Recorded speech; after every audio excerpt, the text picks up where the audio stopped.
উপাচার্য অপসারণ নিয়ে আবারও রাজ্যপাল সংঘাত। গৌড়বঙ্গ বিশ্ববিদ্যালয়ের উপাচার্যকে সরিয়ে দেওয়ার নির্দেশ রাজ্যপালের।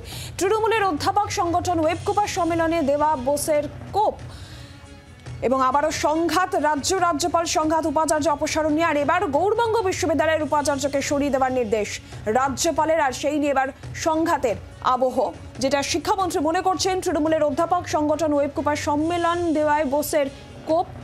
সম্মেলনে অনুষ্ঠানের অনুমতি দেওয়ার জন্যই সরানো হয়েছে, এমনটাই মনে করছেন শিক্ষামন্ত্রী। মাথা গরম হয়ে কাজ করেছেন বলে কটাক্ষও করেছেন ব্রাত্য বসু।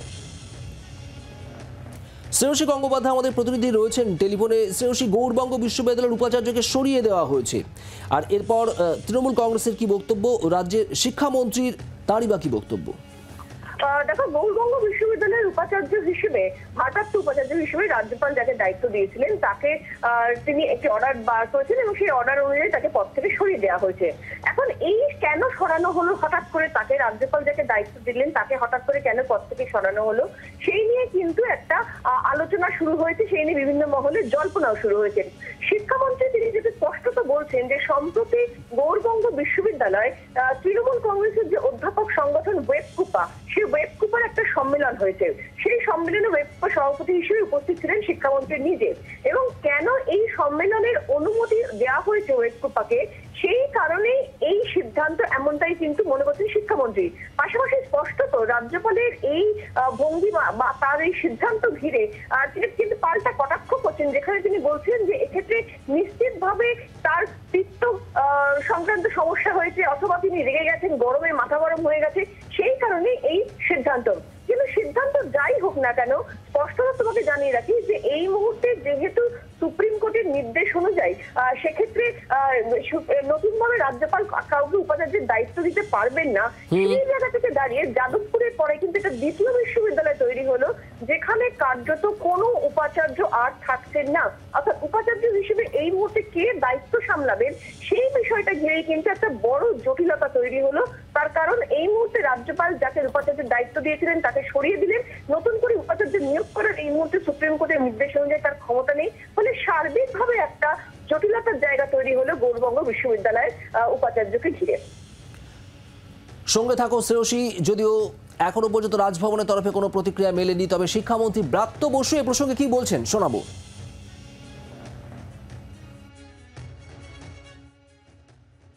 আমি বলছি যে এইরকম একটা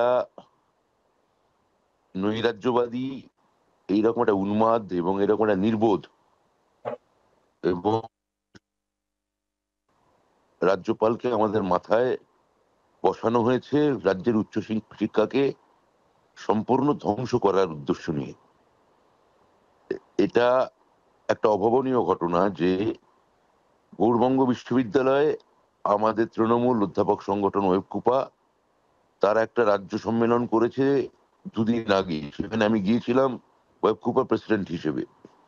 সেখানে এই যে কেয়ারটেকার ভাইস চ্যান্সেলর গৌড়বঙ্গের, যিনি সুপ্রিম কোর্টের কথা অনুযায়ী এই মুহূর্তে ভাইস চ্যান্সেলর নন, এবং গোটা রাজ্যেই বা গোটা দেশে যেখানে নির্বাচনী আইন এমসিসি লাগু হয়ে গেছে, সেখানে শুধুমাত্র ওই ওয়েবকুপা কেন ওখানে রাজ্য সম্মেলন করেছে এবং কেন ওই ভাইস চ্যান্সেলর তার পারমিশন, তার জন্যে ওখানে তিনি তড়িঘড়ি এই চিঠিটা রাত থাকতে পাঠালেন। কেননা তার পিত্ত কুপিত হয়েছে, তার রাগ কবিরাজি হয়েছে, নানা রকম মানে অসুখ বিসুখে মাথা গরম হয়ে, গরমও প্রচুর পড়েছে, তিনি এই ধরনের একটা কাণ্ড করছেন।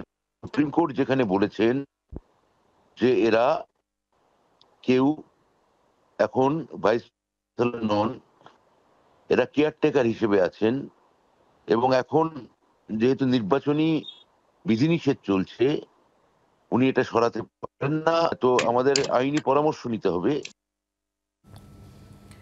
রাজ্য বিজেপি মুখপাত্র শ্রমিক ভট্টাচার্য টেলিফোন লাইনে রয়েছেন। শ্রমিকবাবু, গৌড়বঙ্গ বিশ্ববিদ্যালয়ের উপাচার্যকে সরিয়ে দেওয়ার নির্দেশ রাজ্যপাল দিয়েছেন। শিক্ষামন্ত্রী বলছেন যে তৃণমূলের অধ্যাপক সংগঠন ওয়েবকুপার সম্মেলনের যে অনুমতি, সেই অনুমতি দেওয়ার জন্যই উপাচার্যকে সরানো হয়েছে শিক্ষামন্ত্রী মনে করছেন, এবং তিনি এটা কটাক্ষ করে বলছেন যে মাথা গরম হয়ে এই কাজ করেছেন রাজ্যপাল, এবং আইনের পরামর্শও তারা নেবেন বলেও বলছেন তিনি। এই মুহূর্তে আপনাদের চ্যানেল থেকে আমায় বলা হলো যে শিক্ষামন্ত্রী নাকি বলেছেন রাজ্যপাল অশিক্ষিত। আমার জানা নেই ব্রাত্য বসু এ ধরনের কোনো বিবৃতি করেছেন কিনা। দেখুন, রাজ্যপালের মুখপাত্র তো আমি নই, আমি রাজভবনেরও প্রতিনিধি নই। সাংবিধানিক প্রধানের সঙ্গে রাজ্য সরকারের সম্পর্ক, আচার্যের সঙ্গে শিক্ষামন্ত্রীর সম্পর্ক, উপাচার্যকে সরানো আইনি কি বেআইনি এটা নিয়ে নিঃসন্দেহে শিক্ষামন্ত্রী কিছু বক্তব্য রাখতেই পারেন, এটা অধিকারের মধ্যে পড়ে। আর আমার তো জানা আছে রাজ্যপালের সঙ্গে ওনার সম্পর্ক অত্যন্ত ভালো, কারণ রাজ্যপালের হাতে খড়িও তারা দিয়েছিলেন। এখন রাজ্যপালের হাতে খড়ি যখন দিয়েছেন মা সরস্বতীকে সামনে রেখে, তো রাজ্যপাল কিভাবে সরস্বতীর ভাষায় বন্দনা করবেন সেটা আমার থেকে ভালো তৃণমূল কংগ্রেস বুঝতে পারে। তবে এই সংঘাতের মধ্যে দিয়ে শিক্ষার কোনো লাভ হবে না। কি কারণে ওনার অপসারণ হয়েছে সেটা আমাদের এই মুহূর্তে অন্তত আমার জানা নেই। না জেনে এইবার বাড়িতে কোনো মন্তব্য করতে পারবো না। তবে গরম পড়েছে এটাও ঠিক, আর গরমের সবচেয়ে বেশি প্রভাব পড়েছে তৃণমূল কংগ্রেসের উপরে। উপর থেকে নিচ পর্যন্ত যে ধরনের আচরণ করে যাচ্ছেন তৃণমূল কংগ্রেসের নেতারা, আর এই মুহূর্তে বাংলা ভাষা সাহিত্যের অধ্যাপক, প্রতিভাবান নাট্যকর্মী যে ভাষায় তিনি রাজ্যপালের সম্পর্কে ব্যবহার করলেন, আমার মনে হয় গরমের প্রভাব ওর ওপরেও আছে। উনি এই সময় যদি একটু মানে বেলের শরবত খান তাহলে আমার মনে হয় এটা ওনার পক্ষেও ভালো। আমরা চাই দুজনের মধ্যে সংঘাত মিটে যাক। এখন তো ভোট নিয়ে নির্বাচন লড়বো না, এখন এই সমস্ত বিতর্কের মধ্যে আমরা অংশগ্রহণ করব। সকলেরই দরকার মাথা ঠান্ডা রাখার, ওনারও দরকার। ধন্যবাদ। ধন্যবাদ আপনাকে। রাজ্য বিজেপি মুখপাত্র শ্রমিক ভট্টাচার্য ছিলেন টেলিফোন লাইনে। বাংলার আওয়াজ, বাঙালির আবেগ, জি 24 ঘন্টা।